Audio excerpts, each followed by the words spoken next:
Rock, shells, and beads are beautiful accessories, but if they are put on too tightly, they can cause your locks to thin at the tips.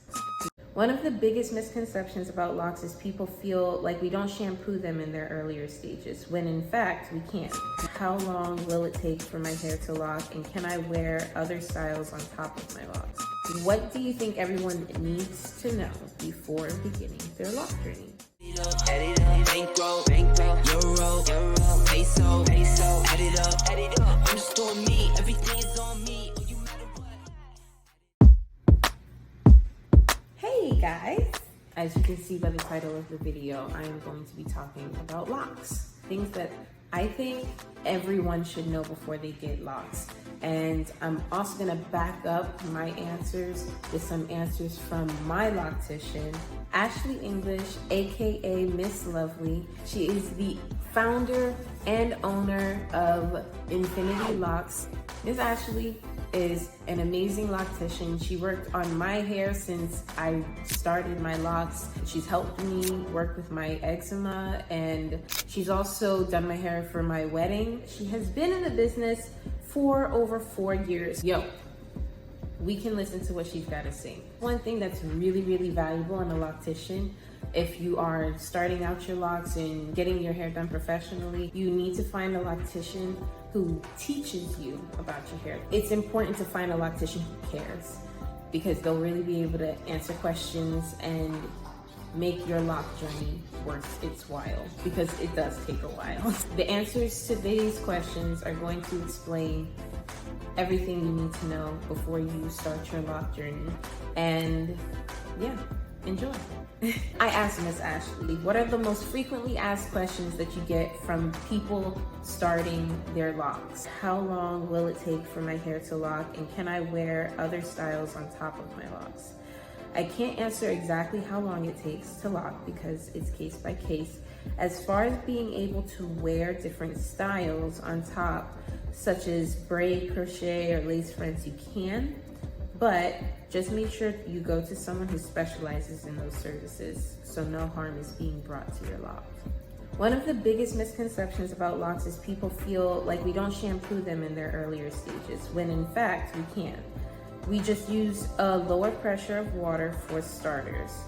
Another misconception is that locks don't need any maintenance whatsoever. Again, this statement is preference. You can go a year without maintenance, but if you like to keep your hair neat, it's okay to come in every 2 weeks. I know people who took the no maintenance starter locks method and go the first 5-6 months without touching your hair, but I didn't want to do that because of my eczema. Like she said, you can come in to get your retwist done every 2 weeks if you have to. Next, I asked Miss Ashley, what do you think everyone needs to know before beginning their lock journey?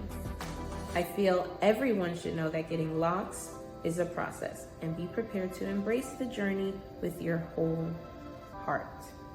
I also asked her, what is the best lock starter method? People have done all kinds of lock starter methods. I did 2-strand twist. This started out as a 2-strand twist interlocking. I was considering doing that method. Single strand, freeform. Now this is something that I struggled with in the beginning, is developing a healthy hair routine for my hair, and especially my issue with dryness, flaking, dandruff, anything like that. I wanted to know how I could keep my scalp pure and what is the best routine for that. And I also wanted to know why on earth we get buildup in the first place. I know why I do, but why are locks known for getting so much buildup? She said, buildup could be caused by too much product, dry scalp, or dandruff. Again, there is no right or wrong way to wear your locks, but you should ideally get lock maintenance every month to 2 months. But that too is based on preference. If you don't clean your hair, you will get buildup. You eventually gotta come in and clean it if you don't want buildup, guys. It's just how it is.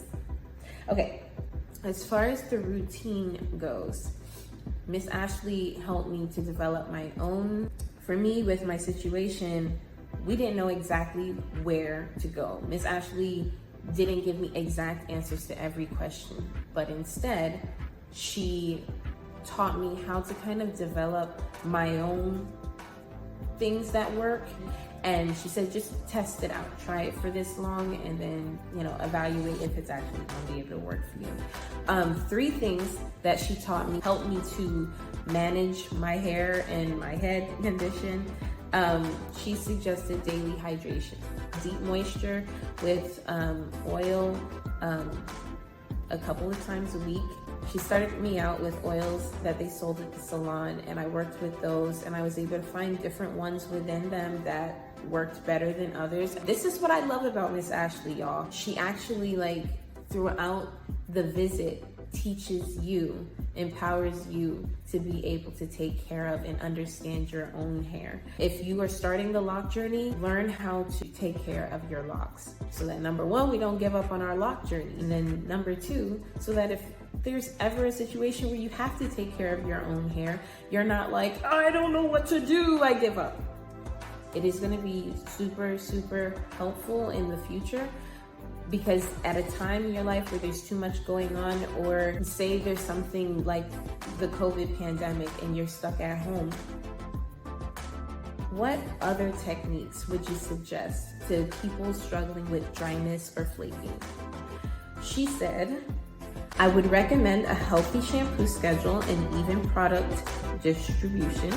We have to give the hair what it needs to grow strong. Some oils are more beneficial than others. Do your research and find out what oil combinations would work better for you. Trial and error is necessary. What advice would you give for lock jewelry, hair ties, and head wraps? Miss Ashley told me that when it comes to lock jewelry, hair wraps, and ties, be mindful not to install them or apply them too tightly. For example, rock, shells, and beads are beautiful accessories, but if they are put on too tightly, they can cause your locks to thin at the tips. When dealing with head wraps and scarves, satin is always the best route to go with, as it helps seal in moisture. When I first started my YouTube channel, I told myself, try not to wear your satin bonnet in the video, Chris.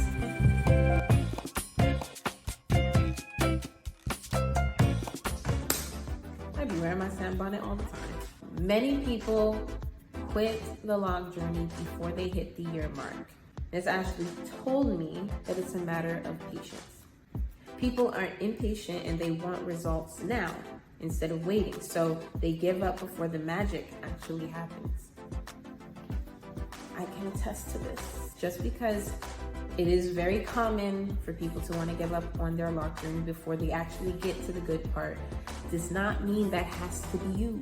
If you enjoyed this video, please make sure to give it a like and subscribe to the channel. I'm going to give a big shout out and thank you to Miss Ashley for not only helping me with this video, but for also helping me through my entire locking journey. If you guys would like to check out Infinity Locz and get in contact with Miss Ashley, then go on over to her social media